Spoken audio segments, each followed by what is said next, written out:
Hello, good evening, नमस्ते, नमस्कार, अस्सलाम वालेकुम। रमज़ान मुबारक हो सब। कल से रमज़ान शुरू हो रहा है।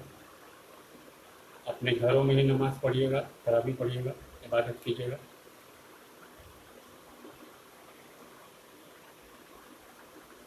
जुड़ जाइए, 5 मिनट देता हूँ। Good evening, good evening. जुड़ जाइए सब लोग। असल में मैं बाहर था तो आया ही मैं तकरीबन 7 बजे। मेरी आदत है शाम में थोड़ा चाय वाय पीने की, नाश्ता करने की, इसलिए मैंने कहा कि 8 बजे आऊँगा। और फिर असल में कल से रमज़ान है नहीं है उसका चाँद की भी तस्दीक करी, कंफर्म करना था कि चाँद हुआ नहीं, इस वजह से जुड़ जाइए। शीट मैंने जो सॉलिड स्टेट का नोट्स मैंने भेजने की बात कही थी वो मैंने ग्रुप में भेज दिया है। जो मिरर क्लासेस नाम से ग्रुप बनाया है स्टूडेंट्स ने, उस ग्रुप में भेज दिया है, तो वहाँ से एक्सेस कर लेंगे। चूँकि लिखवाने वाला काम जो है बड़ा झंझट का है। लाइव में आ रहा हूँ तो मैं बताऊँगा, जो आपको पूछना है वो पूछेंगे आप। लिखने उखने में फालतू का टाइम वेस्ट होता है, इसलिए शीट था मेरे पास तो मैंने शीट को भेज दिया है। जो मैं पढ़ाता हूँ वो स्टूडेंट की कॉपी है, उसको उसका स्नैपशॉट लेके मैंने स्क्रीनशॉट लेके भेज दिया है, तो उसको वहाँ से आप एक्सेस कर लीजिएगा।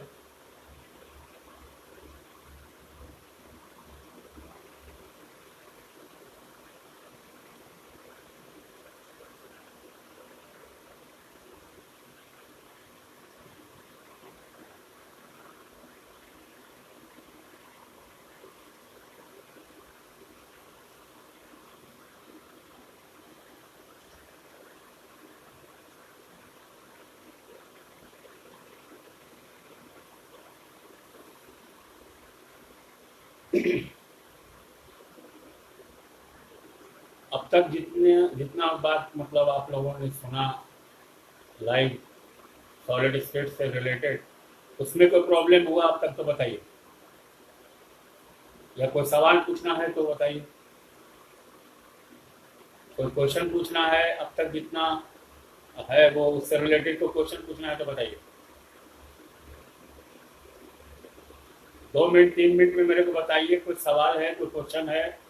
अब तक जितना आप लोगों को मैंने बताया, जितनी भी सॉलिड स्टेट पढ़े आप लोग, है ना, पढ़े क्या मीन सुने, जितना मैंने बताया उससे संबंधित कोई क्वेरी है, कोई प्रॉब्लम है तो बताइए, वरना मैं आगे बढ़ूंगा। एनसीईआरटी के मिसलेनियस में जो क्वेश्चन दिया हुआ है उसका पहले ही क्वेश्चन है कि अमॉर्फस सॉलिड को डिफाइन कीजिए। तो अमॉर्फस सॉलिड को मैं डिफाइन कर चुका हूँ, है ना, और उम्मीद है कि कोई प्रॉब्लम नहीं होगा। कोई प्रॉब्लम होगा तो आप मेरे से पूछ सकते हैं। और फिर से मैं रिपीट कर देता हूँ कि जिन बच्चों को जेई मेंस देना है इस बार 2020 में, जो अब तक नहीं हो पाया है लॉकडाउन के चलते, या नीट देना है, अगर उन लोगों को कोई क्वेश्चन डिस्कशन या किसी टॉपिक में कोई प्रॉब्लम है तो उन लोगों को अगर मतलब कुछ पूछना है तो उसके लिए मैं अलग से टाइम दे सकता हूँ। आधे घंटे का एक अलग से टाइम दे दूंगा, उसमें जो जिसको पूछना है वो पूछ सकता है। तो चलिए फिर आज का टॉपिक शुरू करते हैं। देखिए, अब तक वो एमोर्फस सॉलिड और क्रिस्टलाइन सॉलिड के बीच का जो डिफरेंस है वो मैंने बताया, और दो तरह का क्लासिफिकेशन की बात हमने कही थी सॉलिड्स के बीच। पहला क्लासिफिकेशन था on the basis of pattern of arrangement of constituent particles, यानी कोई सॉलिड सब्सटेंस जिन पार्टिकल से मिलकर के बना है उनके अरेंजमेंट का यानी सजावट का क्या रवैया है, क्या वो इरेगुलर है या रेगुलर है, क्या वो डिसऑर्डर्ड है या ऑर्डर्ड है, तो वो हो चुका है। अब जो है नाउ आज हम लोग बात करेंगे सॉलिड सब्सटेंसेस के बीच का classification on the basis of the nature of binding forces present between different constituent particles. किसी पर्टिकुलर सॉलिड सब्सटेंस के कॉन्स्टिट्यूएंट पार्टिकल के बीच, कोई भी पर्टिकुलर सॉलिड सब्सटेंस हो उसके लिए कॉन्स्टिट्यूएंट पार्टिकल होते हैं। उन कॉन्स्टिट्यूएंट पार्टिकल्स के बीच जो बांधने वाला फोर्स है, आई मीन किसी भी पर्टिकुलर सब्सटेंस के कॉन्स्टिट्यूएंट पार्टिकल्स के बीच जो बांधने वाला फोर्स है, बाइंडिंग फोर्स है, उस बाइंडिंग फोर्सेस के नेचर के आधार पर सॉलिड्स को हम अलग अलग क्लासेस में बांटते हैं। नंबर 1 एटॉमिक सॉलिड, दूसरा मॉलिक्यूलर सॉलिड। और मॉलिक्यूलर सॉलिड को दो अलग अलग क्लास में बांटते हैं, पोलर मॉलिक्यूलर सॉलिड और नॉन पोलर मॉलिक्यूलर सॉलिड।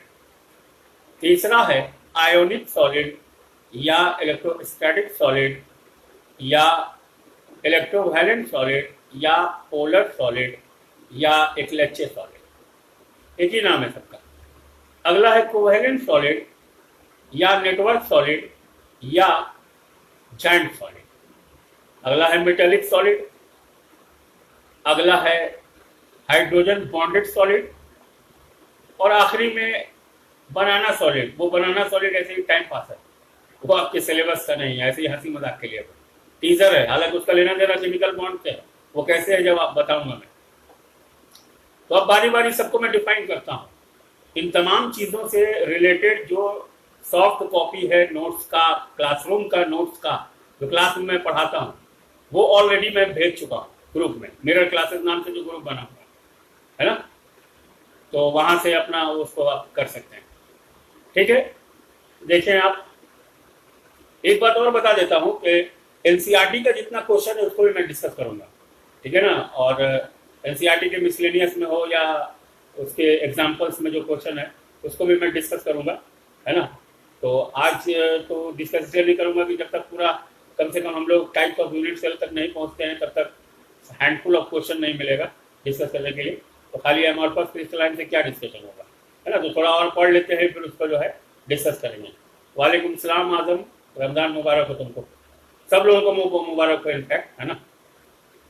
चलिए, तो कहने का मतलब कि एटॉमिक, सबसे पहले एटॉमिक सॉलिड की बात करते हैं।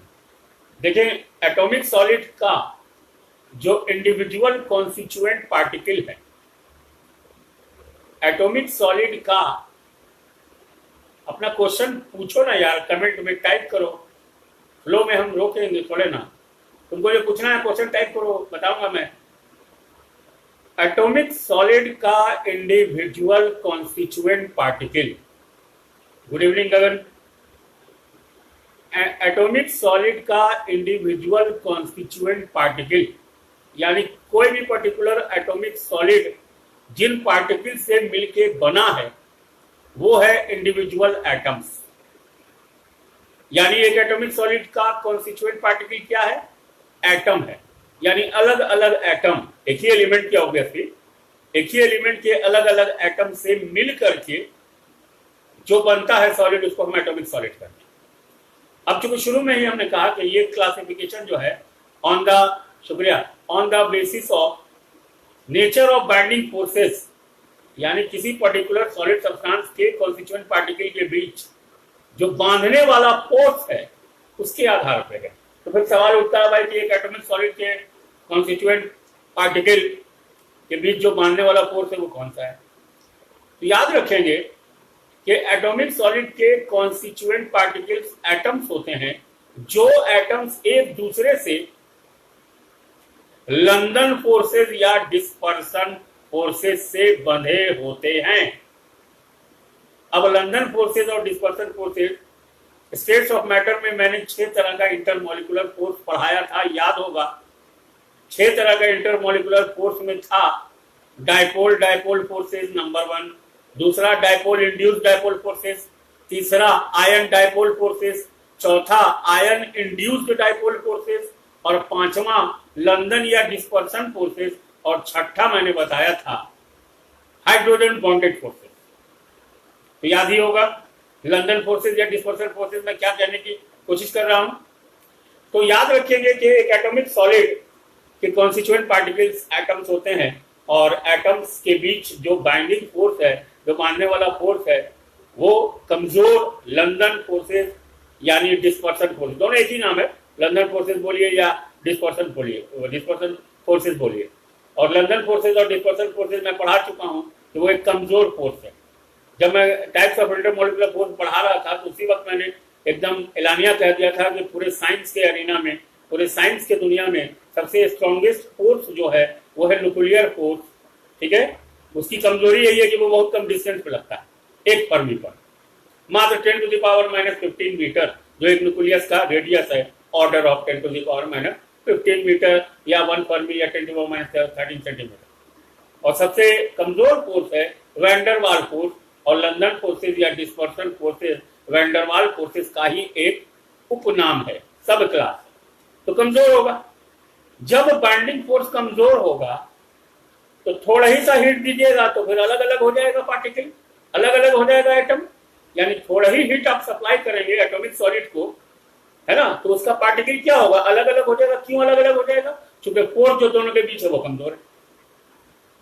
अरे भाई, दोनों के बीच फोर्स कमजोर है।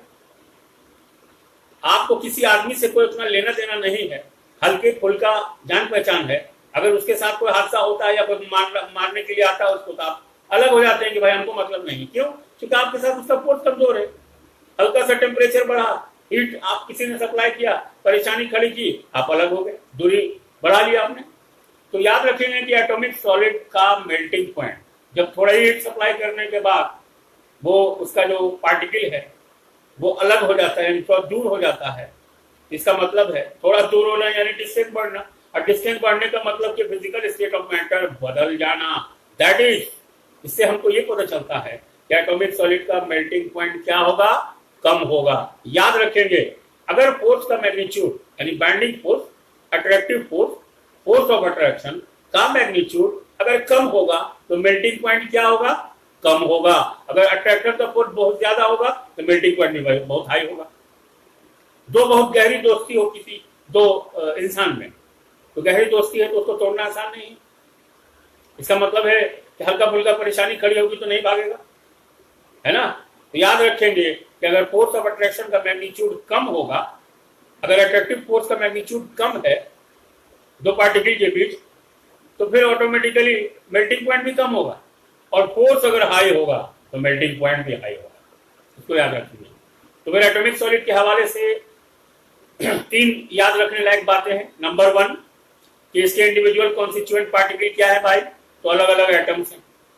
नंबर 2 याद रखने वाली बात कि जो एटम्स हैं उनके बीच जो बांधने वाला फोर्स है, यानी बांधने वाला बाइंडिंग फोर्सेस का जो स्वभाव है वो क्या है, कमजोर लंदन फोर्सेस यानी डिस्पर्सन फोर्सेस।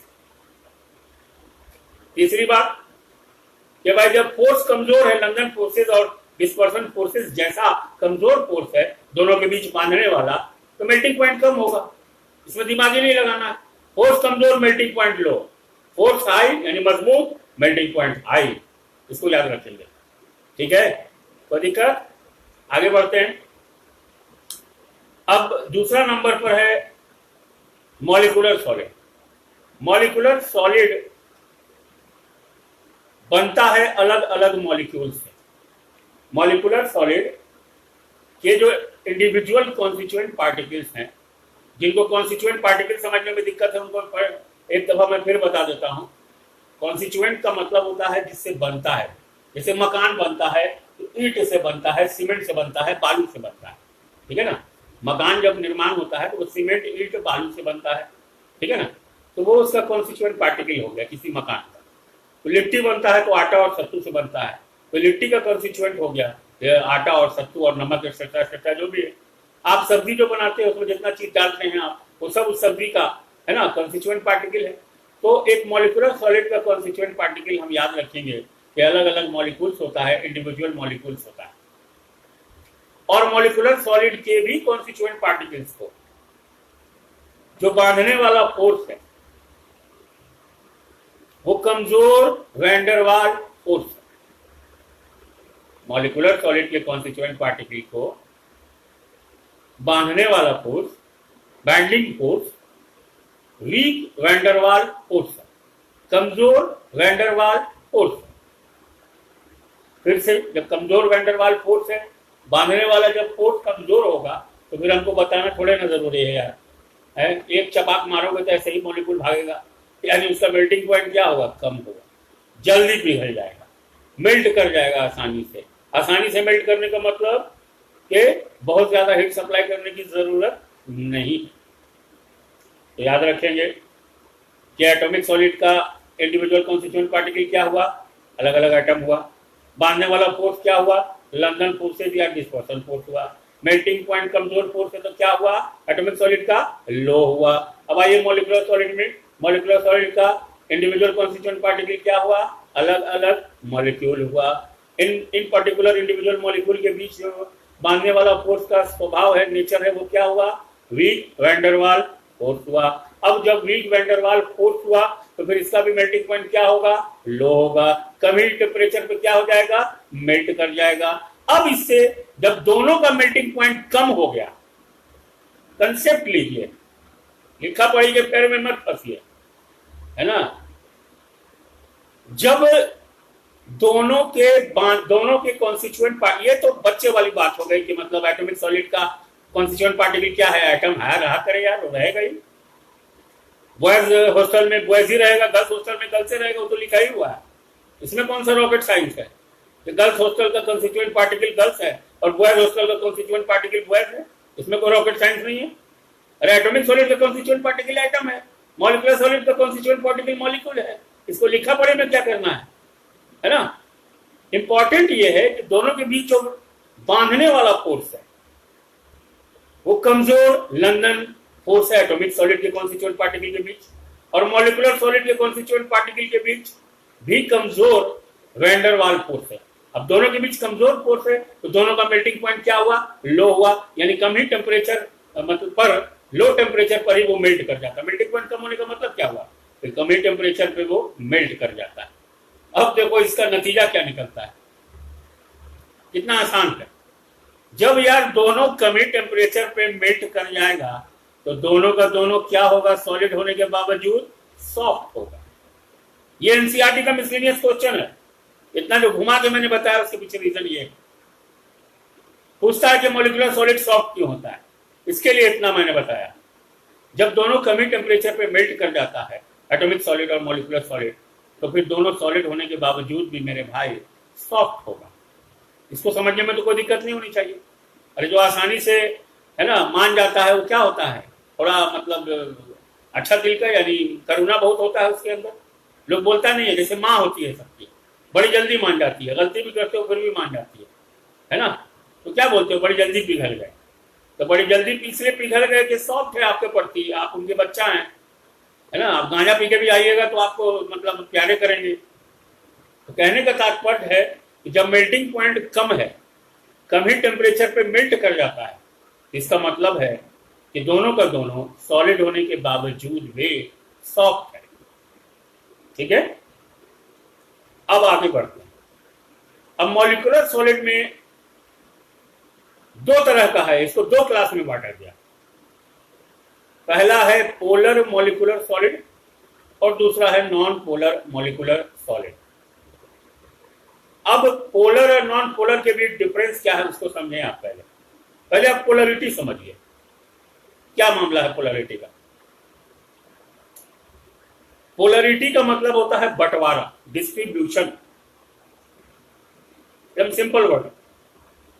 पोलरिटी का मतलब, ध्यान से सुनिएगा, बड़ा मजेदार टॉपिक है पोलरिटी, पूरे केमिस्ट्री में काम आता है। पोलरिटी, अब पोलरिटी बताएंगे तो मेरा ये वीडियो बहुत सारे मेरे दोस्त हैं फिजिक्स के, वो भी सुनेंगे या देखेंगे तो वो बुरा मान जाते हैं। बुरा नहीं माने प्लीज, क्योंकि हम जो सब्जेक्ट यहाँ डिस्कस कर रहे हैं उसका नाम है फिजिकल केमिस्ट्री। और एक क्रोनोलॉजी में बता देता हूं, साइंस के पिताजी का नाम है मैथमेटिक्स, नेचुरल साइंस है फिजिक्स, और फिजिक्स है मैथ्स का बेटा। फिजिक्स के पिताजी का नाम है mathematics. No mathematics no physics. Chronology समझिए आप, तमाम साइंस का बाप है। मैं जब साइंस बोल रहा हूं तो मैं नेचुरल साइंस की बात कर रहा हूं, सोशल साइंस की नहीं, है ना, वो मेरा सब्जेक्ट नहीं। Without mathematics you can't have a glimpse of physics. Mathematical approach बहुत जरूरी होता है।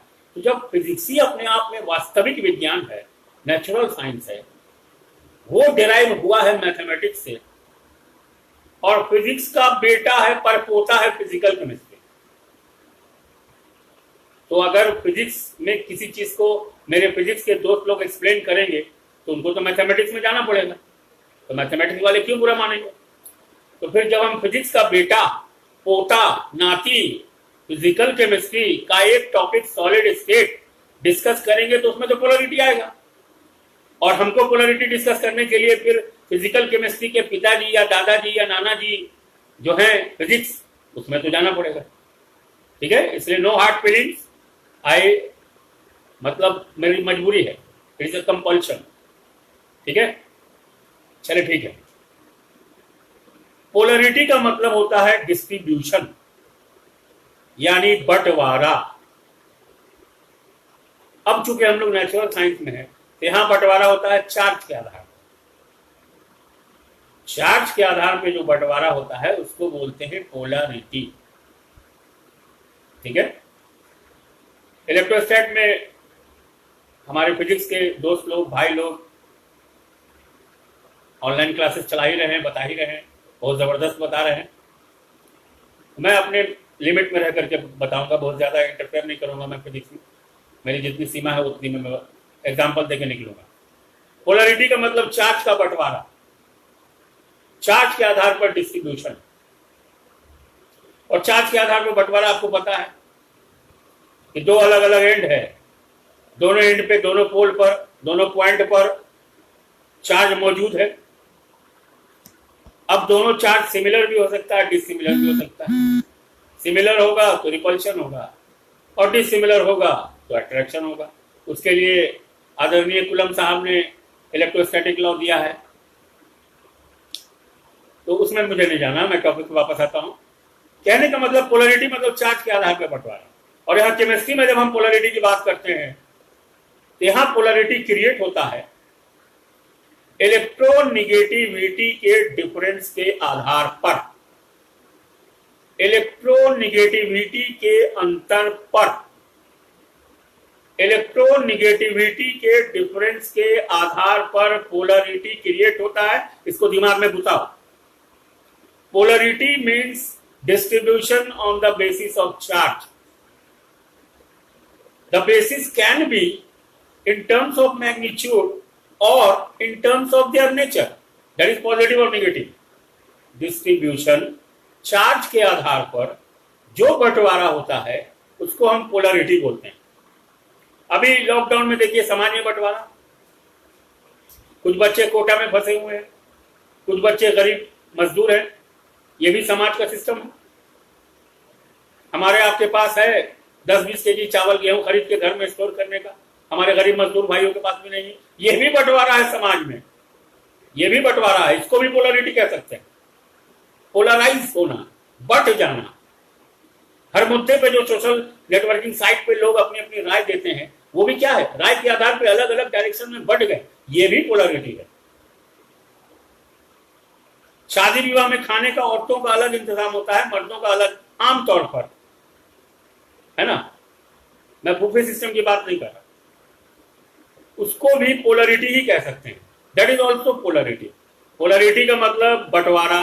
अब चूंकि हम लोग साइंस में है तो पोलरिटी का मतलब चार्ज के आधार पर बंटवारा जो पैदा होता है इलेक्ट्रोनिगेटिविटी के मैग्नीट्यूड में अंतर के चलते। अब इलेक्ट्रोनिगेटिविटी क्या है? इलेक्ट्रोनिगेटिविटी कोई एनर्जी नहीं है, इलेक्ट्रोनिगेटिविटी एक आदत है।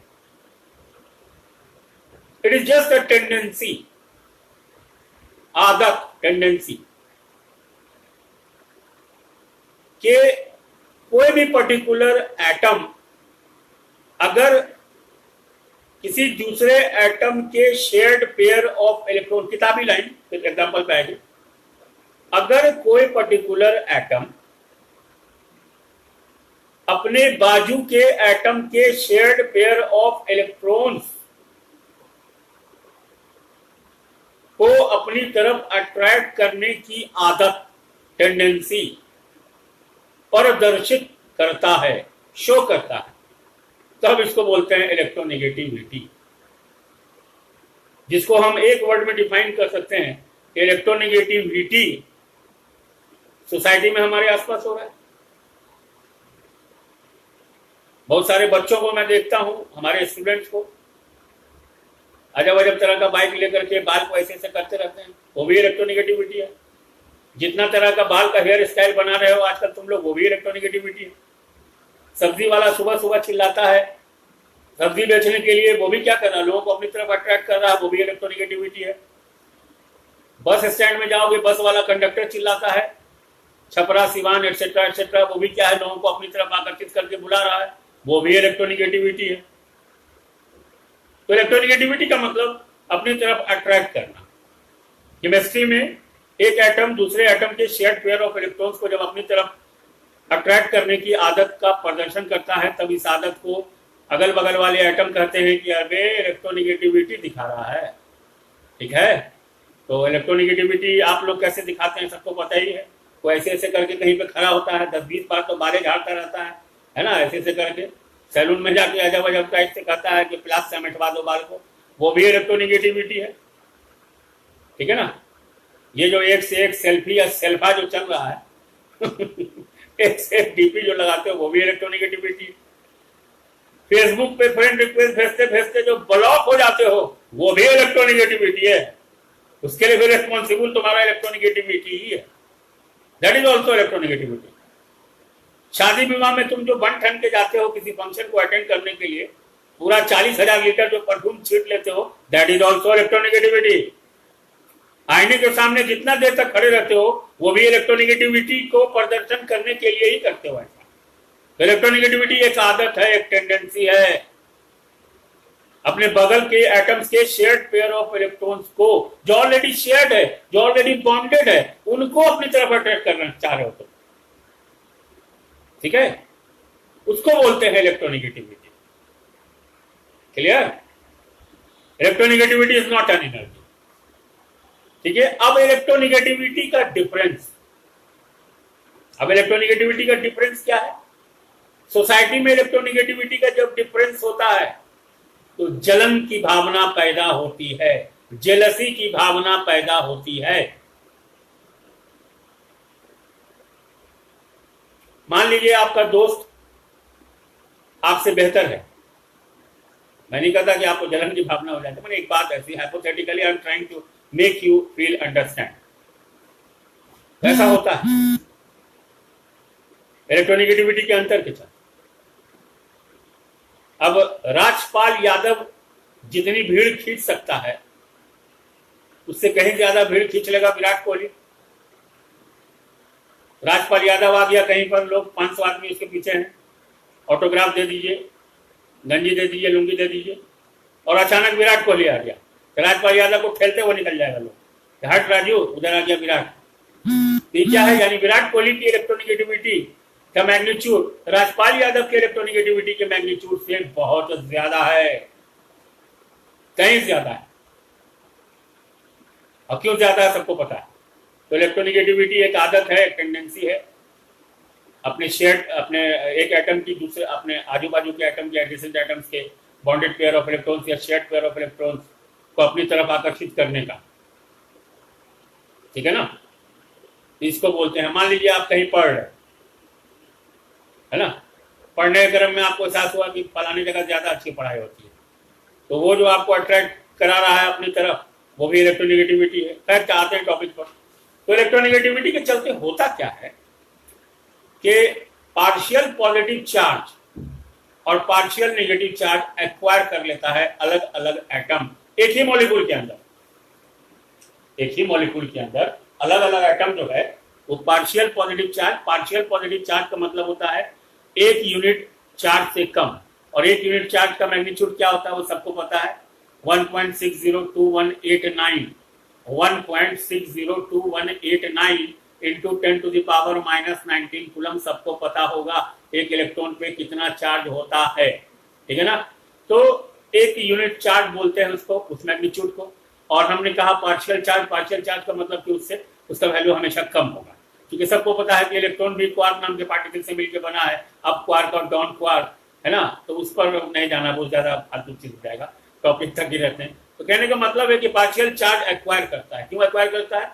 मान लीजिए आपका कोई दोस्त है, आपका रूममेट है ना, उसकी इंग्लिश बहुत अच्छी है, फ्लुएंट इंग्लिश है, और आपकी इंग्लिश उतनी अच्छी नहीं है, तो आप ऑटोमेटिकली अट्रैक्टेड हो जाते हैं, ठीक है ना, आप ऑटोमेटिकली अट्रैक्टेड हो जाते हैं उस स्टूडेंट माने उस दोस्त के प्रति। कहीं आपको इंग्लिश में कोई प्रॉब्लम होता है तो पूछते हैं कि यार जरा बताओ ना, तो आप मतलब दोस्ती भी रखते हैं और थोड़ा रिस्पेक्ट रहता है आपके मन में उनके लिए, क्योंकि उनकी इंग्लिश आपसे बेहतर या और भी कोई इंग्लिश ही नहीं और भी कोई सब्जेक्ट में आपसे बेहतर हो तो आप उनको एक रिस्पेक्ट से देखते हैं। तो ये रिस्पेक्ट है पार्शियल पॉजिटिव चार्ज और पार्शियल नेगेटिव चार्ज के हासिल करने के चलते। तो पोलर मॉलिक्यूलर सॉलिड में होता क्या है कि एक ही मॉलिक्यूल के अंदर दो अलग अलग एटम, एक कम इलेक्ट्रोनेगेटिव है एक ज्यादा इलेक्ट्रोनेगेटिव है, तो इलेक्ट्रोनेगेटिविटी का अंतर हो गया। तो इलेक्ट्रोनेगेटिविटी का अंतर होने के चलते हुआ क्या, जैसे आप अपने रूममेट के प्रति अट्रैक्ट हो गए, वैसे ही जो ज्यादा इलेक्ट्रोनेगेटिव है वो कम इलेक्ट्रोनेगेटिव को अपनी तरफ अट्रैक्ट कर लिया, तो कम इलेक्ट्रोनेगेटिव पर चार्ज हो गया पार्शियल पॉजिटिव और ज्यादा इलेक्ट्रोनेगेटिव एटम के ऊपर हो गया पार्शियल नेगेटिव चार्ज। तो इस तरह के मॉलिक्यूल में जहां इलेक्ट्रोनेगेटिविटी के अंतर के चलते पोलरिटी क्रिएट हो जाता है और इंडिविजुअल एटम उस मॉलिक्यूल के पार्शियल पॉजिटिव चार्ज और पार्शियल नेगेटिव चार्ज अपने माथा पर ले लेते हैं, उस मॉलिक्यूल को हम बोलते हैं पोलर मॉलिक्यूल। और इस तरह के मॉलिक्यूल्स जिन सॉलिड के कॉन्स्टिट्यूएंट पार्टिकल्स होते हैं उनको हम बोलते हैं पोलर मॉलिक्यूलर सॉलिड। समझ में आया? क्लियर है? नहीं क्लियर है तो बार बार वीडियो सुनते रहना, क्लियर हो जाएगा। दूसरा है non polar molecular solid. Non polar molecular solid वैसे सॉलिड्स को बोलते हैं जिन सॉलिड्स के इंडिविजुअल कॉन्स्टिट्यूएंट पार्टिकल मॉलिक्यूल तो हैं, रहेंगे ही, लेकिन उनके कॉन्स्टिट्यूएंट उन मॉलिक्यूल्स के अंदर जो एटम्स हैं उन एटम्स के बीच कोई इलेक्ट्रोनेगेटिविटी का वैसा अंतर नहीं है, और अंतर नहीं है तो बंटवारा भी नहीं होगा, जब बंटवारा भी नहीं होगा तो पोलरिटी भी नहीं होगा। सिंपल है, कोई दिक्कत? इसलिए उनको नॉन बंटवारा वाला यानी नॉन इलेक्ट्रोनेगेटिविटी के अंतर वाला यानी नॉन पोलरिटी रखने वाला यानी नॉन पोलर मॉलिक्यूलर सॉलिड बोलते हैं। क्लियर है? कोई डाउट? ठीक है, तो ये था मामला मॉलिक्यूलर सॉलिड का। और मॉलिक्यूलर सॉलिड के इंडिविजुअल कॉन्स्टिट्यूएंट पार्टिकल मॉलिक्यूल होते हैं, उनके कॉन्स्टिट्यूएंट मॉलिक्यूल को के बीच बांधने वाला फोर्स जो है वो कमजोर वैन डर वाल फोर्स है। कमजोर फोर्स है तो मेल्टिंग पॉइंट लो होगा रे बाबा, और मेल्टिंग पॉइंट लो होगा तो मेरे को बताना जरूरी है, सॉफ्ट होगा, सॉफ्ट। क्लियर है? जो कम ही टेम्परेचर पे चूल्हा पे फ्राई हो जाता है तो सॉफ्ट ना होता है। मक्खन देखना हल्का रख, कब पिघलेगा पता नहीं चलेगा।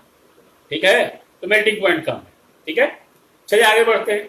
तीसरा नंबर पर है आयोनिक सॉलिड। ठीक है, थर्ड नंबर पे जो सॉलिड है वो है आयोनिक सॉलिड। अब आयोनिक सॉलिड को इलेक्ट्रोस्टैटिक सॉलिड भी बोलते हैं, इलेक्ट्रोवैलेंट सॉलिड भी बोलते हैं, पोलर सॉलिड भी बोलते हैं। आयोनिक सॉलिड के कॉन्स्टिट्यूएंट पार्टिकल्स, आयोनिक सॉलिड के कॉन्स्टिट्यूएंट पार्टिकल्स यानी जिन पार्टिकल से मिलकर वो बना है वो इंडिविजुअल आयंस होते हैं। और आयन क्या है आपको पता ही होगा, इलेक्ट्रिकली चार्ज पार्टिकल को हम आयन बोलते हैं। यानी किसी भी पार्टिकल के ऊपर ये इल्जाम है कि भाई उसने इलेक्ट्रॉन लिया है या इलेक्ट्रॉन दिया है। केमिस्ट्री में तो सारा काम इलेक्ट्रॉन के गिव एंड टेक पर ही होता है। तो इलेक्ट्रॉन लिया या दिया, एक्सेप्ट किया या डोनेट किया, इस इल्जाम में जो फंसे हुए पार्टिकल्स हैं उनको हम आयन बोलते हैं। इलेक्ट्रॉन जिन्होंने लिया यानी वो निगेटिवली चार्ज पार्टिकल हो गए, अनायन हो गए, और जिन्होंने दिया इलेक्ट्रॉन वो कैटायन हो गए, पॉजिटिवली चार्ज पार्टिकल हो गए। सब पता ही होगा, इसमें रॉबर्ट साइंस तो है नहीं, तो हो चुका बच्चा अच्छी है। आगे बढ़ते हैं।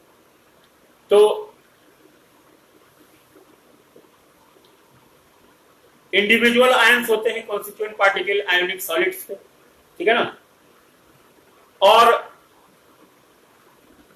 आयोनिक सॉलिड के कॉन्स्टिट्यूएंट पार्टिकल्स,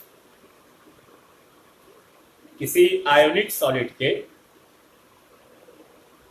कॉन्स्टिट्यूएंट पार्टिकल्स जो है यानी इंडिविजुअल आयन जो है उनके बीच जो बांधने वाला फोर्स है, जो बाइंडिंग फोर्स है, वो स्ट्रॉन्ग आयोनिक बॉन्ड है, स्ट्रॉन्ग आयोनिक बॉन्ड है या स्ट्रॉन्ग इलेक्ट्रोस्टैटिक बॉन्ड है या स्ट्रॉन्ग इलेक्ट्रोवैलेंट बॉन्ड है। अब आयनिक बॉन्ड, इलेक्ट्रोस्टैटिक बॉन्ड या पोलर बॉन्ड या इलेक्ट्रोवैलेंट बॉन्ड क्या होता है केमिकल बॉन्डिंग में मैं बता चुका हूं। कोई दिक्कत है समझने में? इलेक्ट्रॉन के गिव एंड टेक के बीच के चलते जो बॉन्ड बनता है ना। एग्जांपल कॉमन हमने दिया था कि कर्ज लेने और देने वाला। कर्ज जिसने लिया, एक जिसने दिया, कोई कर्ज देगा तब ना लेगा बैंक, कर्ज देगा नहीं तो लेगा किधर से? बैंक लोन देती है, तू लेता है ना। तो वैसे ही यहाँ सोशल सोसाइटी में जो सोशल रिएक्शन होता है उसका करेंसी है रुपया इंडिया में, बाहर में कहीं डॉलर है, कहीं कुछ है। तो केमिकल रिएक्शन में जो करेंसी इन्वॉल्व है केमिकल रिएक्शन में, वो क्या? वो तो इलेक्ट्रॉन है। यहाँ तो इलेक्ट्रॉन के लेन देन पे होगा। इलेक्ट्रॉन कर्जा दिया तो कटायन बन गया और जिसने लिया वो अनायन बन गया। ऐसी लेन देन के चलते दोनों एक दूसरे का हाथ पकड़ के एक आयोनिक मॉलिक्यूल बना लेता है, एक पोलर मॉलिक्यूल बना लेता है। क्लियर है? तो दिक्कत तो याद रखेंगे कि आयनिक सॉलिड के कॉन्स्टिट्यूएंट पार्टिकल एक इंडिविजुअल आयंस होते हैं और वो इंडिविजुअल आयंस एक दूसरे से बंधे होते हैं आयोनिक बॉन्ड से या इलेक्ट्रोस्टैटिक बॉन्ड से या इलेक्ट्रोवायलेंट बॉन्ड से या पोलर बॉन्ड से, जो इत्तेफाक से काफी स्ट्रॉन्ग होता है। सबको पता ही है, केमिकल बॉन्डिंग में मैंने पढ़ा है। चलिए फिर आगे चलते हैं। तो भाई जब स्ट्रॉन्ग बॉन्ड है, मजबूत बॉन्ड है, बंधन जब मजबूत होगा तो तुमको हीट सप्लाई ज्यादा करना पड़ेगा, तभी मॉलिक्यूल दूर दूर भागेगा, नहीं तो नहीं भागेगा। ठीक है ना? अरे भाई मेल्ट कराना चाहते हो तो क्या करना चाहते हो? मेल्ट करा के सॉलिड को लिक्विड में ना बदलना चाह रहे हो। और सॉलिड लिक्विड में कब बदलेगा? जब इंटरमोलिकुलर डिस्टेंस बढ़ेगा तब ना। तो दोनों मॉलिक्यूल जो गलबहियां कर रहा है एक दूसरे के साथ, आयन दोनों बैठ करके, उसको तुम दूर दूर करना चाहते हो ना। मेल्ट कराने का मकसद क्या है तुम्हारा? ही ना। तो दूर कराओगे तुम, बिना हीट के दूर हो जाएगा। दुनिया में कोई एक्सपेंशन नहीं हो सकता जब तक कि हीट सप्लाई ना किया जाए, और हीट सप्लाई करने के लिए एक ही रास्ता है, सिर्फ और सिर्फ टेम्परेचर बढ़ाना। इस रामबाण को भेजा में घुसा लो। No difference in temperature, no heat. Heat flow कर ही नहीं सकता जब तक टेम्परेचर का अंतर नहीं हो। ठीक है? तो भाई जब इतना स्ट्रॉन्ग बॉन्ड है तो हमको बताना जरूरी नहीं है कि ऑटोमेटिकली जब इतना स्ट्रॉन्ग बॉन्ड है तो इसका मतलब है कि ऑटोमेटिकली जो इसका मेल्टिंग पॉइंट होगा आयनिक सॉलिड का बहुत हाई होगा। जब इतना स्ट्रॉन्ग बॉन्ड है, आयोनिक बॉन्ड इन्वॉल्व है, तो हमको बोलना जरूरी थोड़े ना यार कि इसका मेल्टिंग पॉइंट बहुत हाई होगा।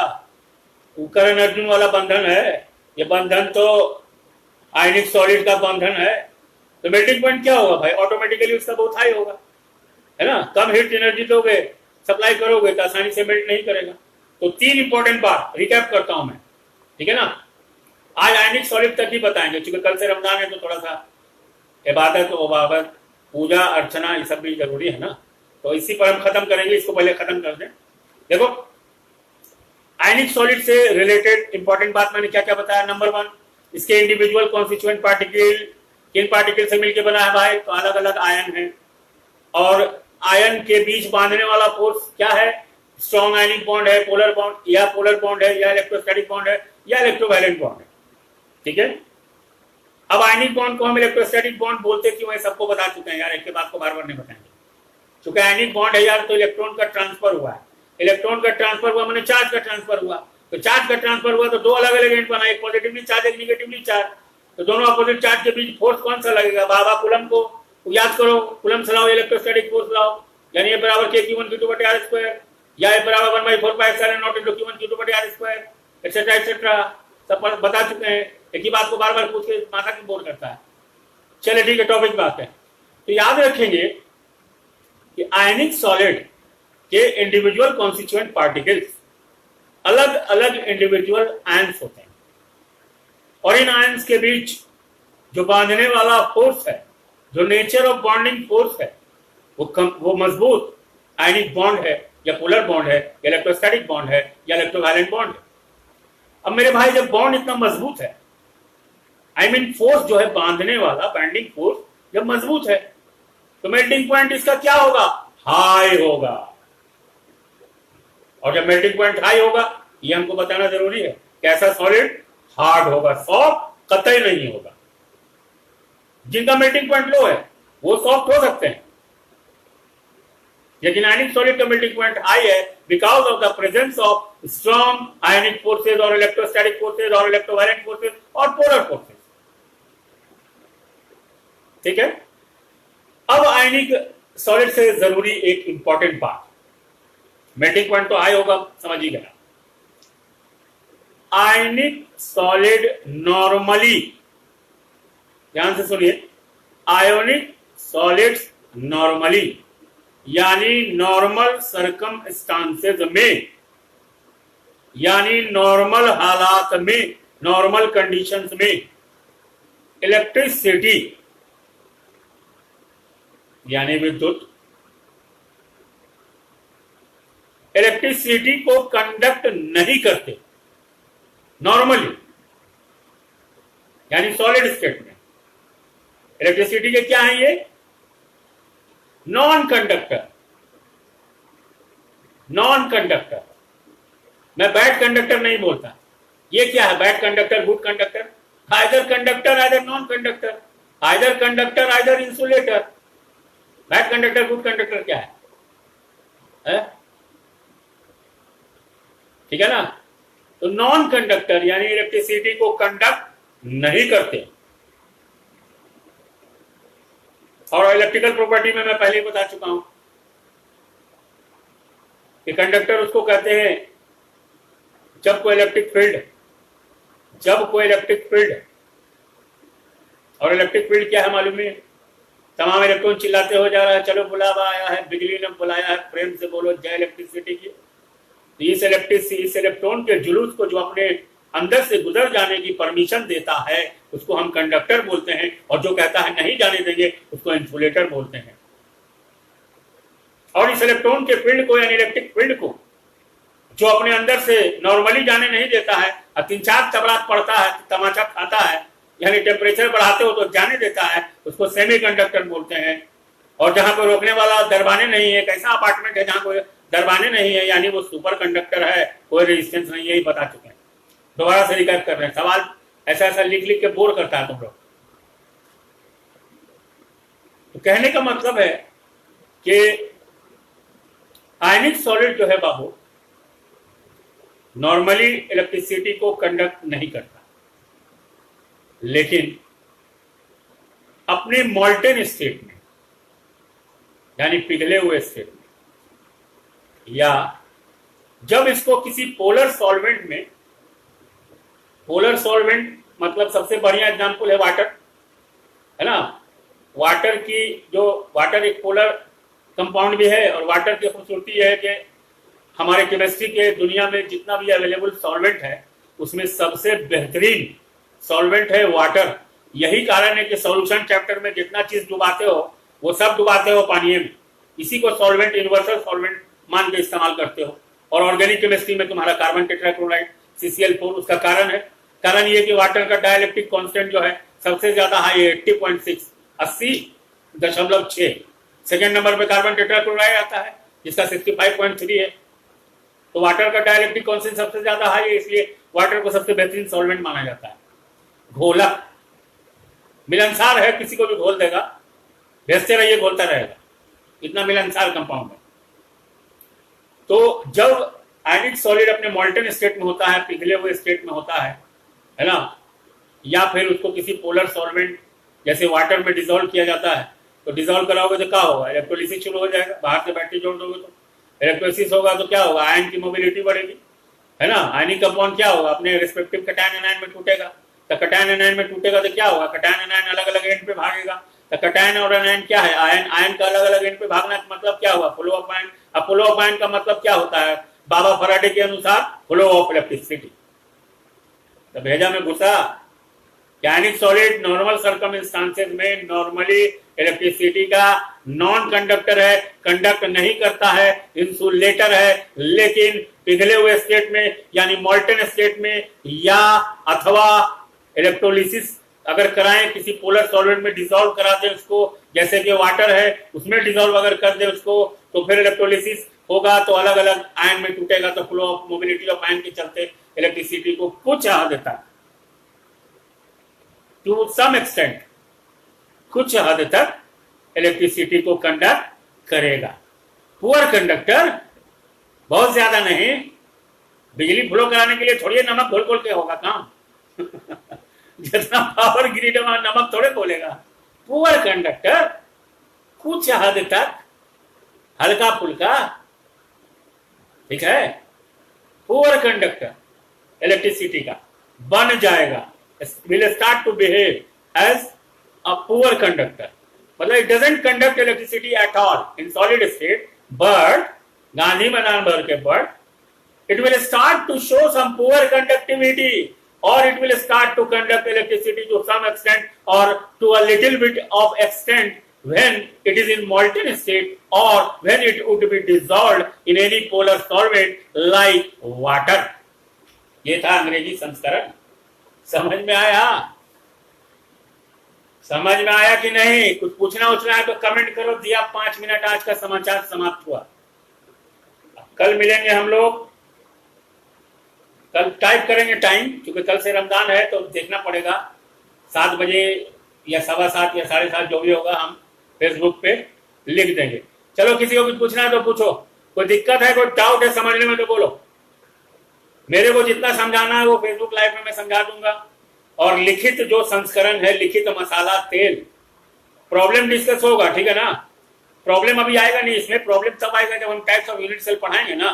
बॉडी सेंटर्ड, सिंपल क्यूबिक और तुम्हारा फेस सेंटर्ड और एंड फेस सेंटर्ड जब बताएंगे तो वहां प्रॉब्लम बताएंगे, हर बहुत प्रॉब्लम डिस्कस करेंगे, ठीक है ना। कोई मसला नहीं है प्रॉब्लम की, ऐसी की तैसी यार, सब प्रॉब्लम डिस्कस होगा। प्रॉब्लम है, प्रॉब्लम डिस्कशन होगा, नो नीड टू वरी, चल, ठीक है। चलो, कुछ पूछना है तो बोलो। किसी को कोई डाउट है समझने में, कोई दिक्कत है, अगर कुछ पूछना है तो पूछिए।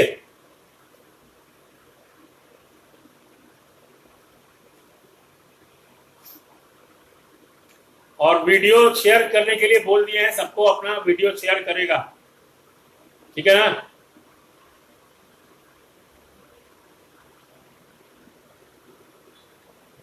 क्योंकि लॉकडाउन में फंसे हुए लोग है ना, फेसबुक लाइव पे बहुत कम लोग आ रहे हैं, बहुत कम। बहुत सारे मेरे टीचर्स हैं, हाँ प्रिंस देंगे जवाब। बहुत सारे मेरे दोस्त हैं टीचिंग प्रोफेशन के, है ना, सारे लोग कोशिश कर रहे हैं, सब लोग वीडियो बना बना के पोस्ट कर रहे हैं। सबका शुक्रिया और सबको मैं सलाम करता हूँ, है ना, जो स्टूडेंट्स की फिक्र करते हैं और वीडियो बना करके पोस्ट कर रहे हैं, मैं सबको सलाम करता हूँ। और एक बिग थैंक्स तमाम स्टूडेंट की तरफ से मैं उन तमाम टीचरों को कहता हूँ जो लोग वीडियो बना के पोस्ट कर रहे हैं, उनका शुक्रिया। क्योंकि लॉकडाउन में है और 12th का सेशन शुरू हो जाना चाहिए, तो मैं तमाम लोगों की इज्जत करते हुए, with all the due respect to all of them my fellow colleagues, है ना, I owe a big thank you to you, जितने लोग पोस्ट कर रहे हैं, ठीक है ना। और देखो YouTube पे वीडियो पोस्ट हो सकता है, देखो वीडियो पोस्ट करना और लाइव आना दोनों में फर्क है यार, बात को समझो। वीडियो पोस्ट, वीडियो हो गया वन वे कम्युनिकेशन, हमने बनाया वीडियो पोस्ट कर दिया, ठीक है ना, तुमने सुना। और ये फेसबुक लाइव मुझे करने का मन इसलिए था कि फेसबुक लाइव में क्या है कि वी विल कम लाइव, मैं तुमको मतलब तुम अगर क्वेश्चन करना चाहो मेरे से, या मैं कोई बात बोलूँ उसको काउंटर क्वेरी करना चाहते हो, तो तुम्हारे पास ये पूरा मौका है कि तुम वहां पे कमेंट बॉक्स में क्वेश्चन टाइप कर सकते हो, उसको पूछ सकते हो, है ना। तो वो मसला है, ठीक है ना। और वो कल वो मतलब क्या कहते हैं, कल वाला टाइम मैं पोस्ट कर दूंगा फेसबुक पर। प्रिंस का क्वेश्चन है कि क्रिस्टल, कौन सा क्रिस्टल जो है एनिसोट्रॉपी शो करता है। तो बाबू ऐसा है कि मैंने कहा कि पूरा क्रिस्टलाइन सॉलिड एनिसोट्रॉपी शो करता है।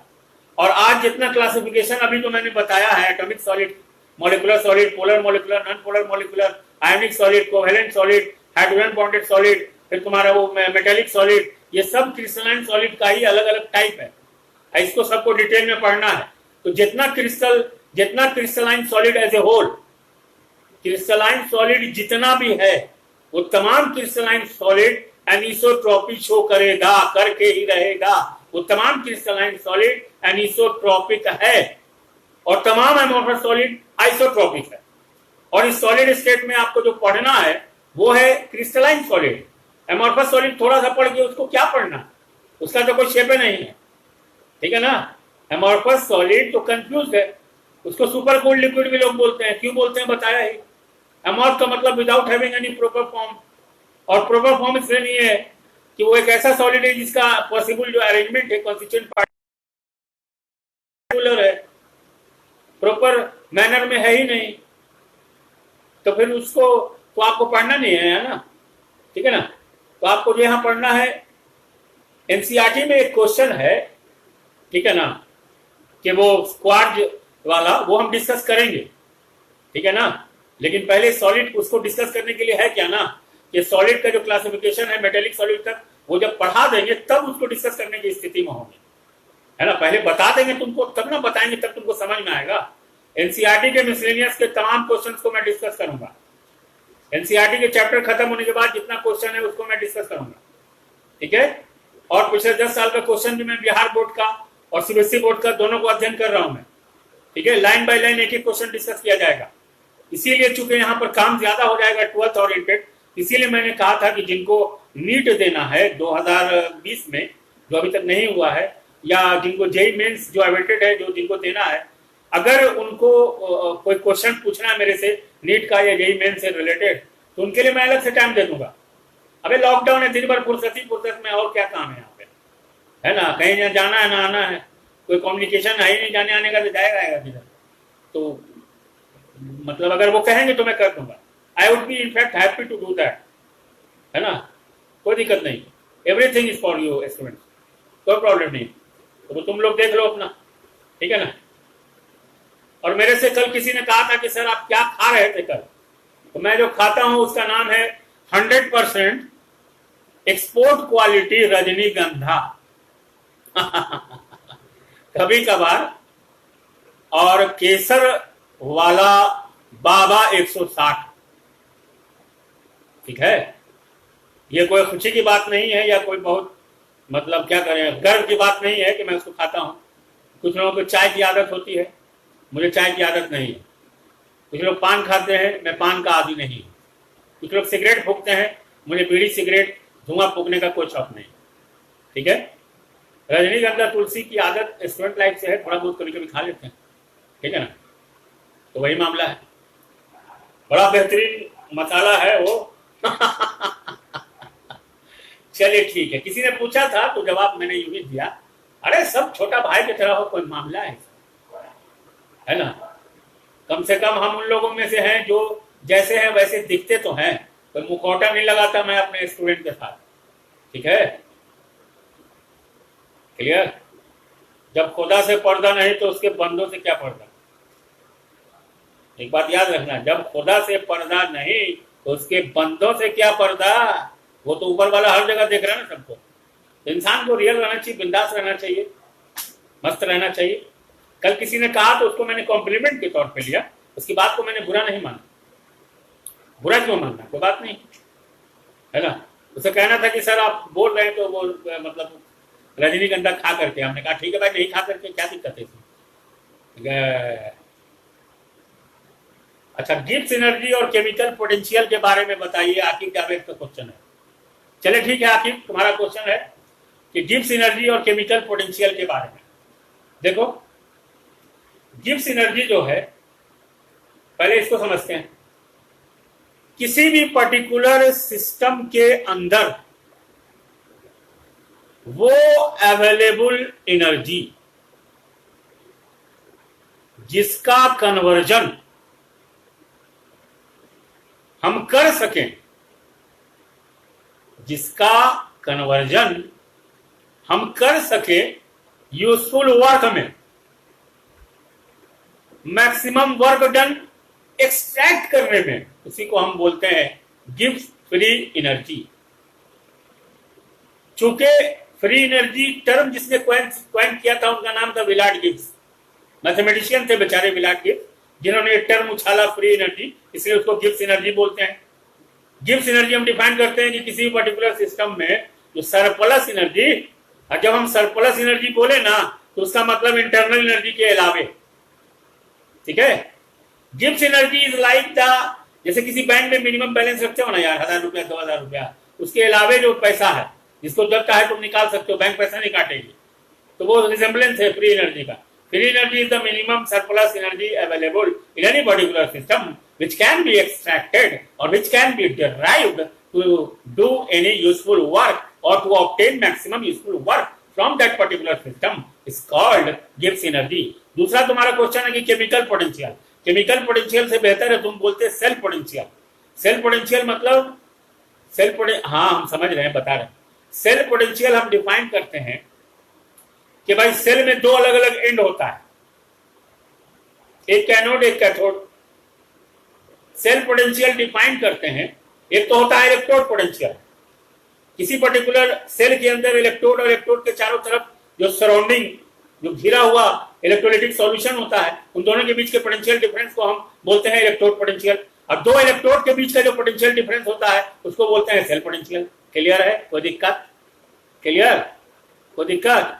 यहाँ पे तुमको केमिकल पोटेंशियल से बेहतर लिखना चाहिए था इलेक्ट्रोकेमिकल पोटेंशियल, जिसको हम बोलते हैं सेल पोटेंशियल, और उसको न्यूटन्स के लॉज ऑफ इनर्शिया पर इंप्लीमेंट करके हम इसी को अथवा में बोलते हैं electromotive force, either at rest और आइदर इन मोशन। ठीक है? कोई दिक्कत? हाँ प्रिंस, तुम्हारा था कि 10 साल का क्वेश्चन कहाँ मिलेगा? गूगल पे काका मिल जाता है, काका खोजते रहते हो तुम लोग बेटा गूगल पर, और टिकटॉक पर अंडा मुर्गी सब ढूंढते रहते हो, और तुमको 10 साल का क्वेश्चन है बैंक में। वेलकम वेलकम आपकी, वेलकम। तुमको मिलेगा ही नहीं, सब मिलेगा ढूंढोगे तो। चलो ठीक है, अब साइन ऑफ करते हैं। क्लियर?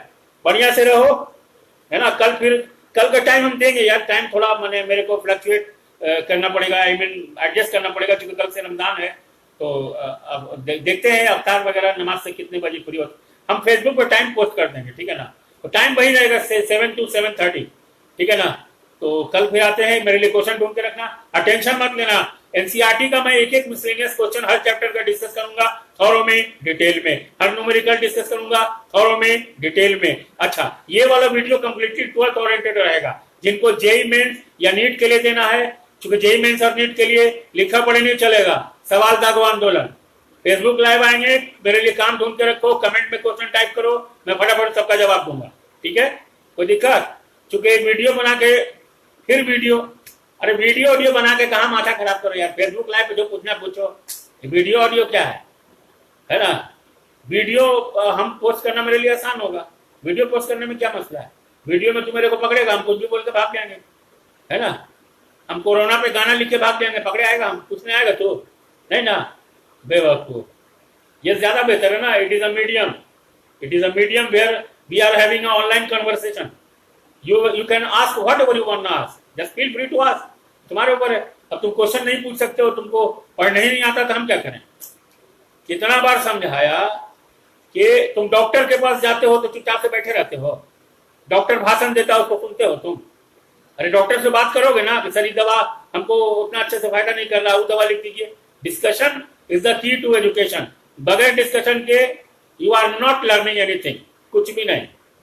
हम कोई बाबा थोड़े हैं, प्रवचन दे रहे हैं क्या, मनुष्य क्या है, ये सब फालतू वाला काम। जितना मन करे उतना पूछो, दिमाग खपाओ, एनसीईआरटी का पन्ना पलटो। एनसीईआरटी में बहुत सारा क्वेश्चन है, उसको पलटो। जिसको नीट देना है, जिसको जेई देना है, उठाओ 30 साल का जेई का क्वेश्चन बैंक और नीट का क्वेश्चन बैंक, अब पलटो पन्ना, और जो क्वेश्चन में दिक्कत है मारो यहाँ दादो। हम तो तुमको दे रहे मौका पूछने के लिए।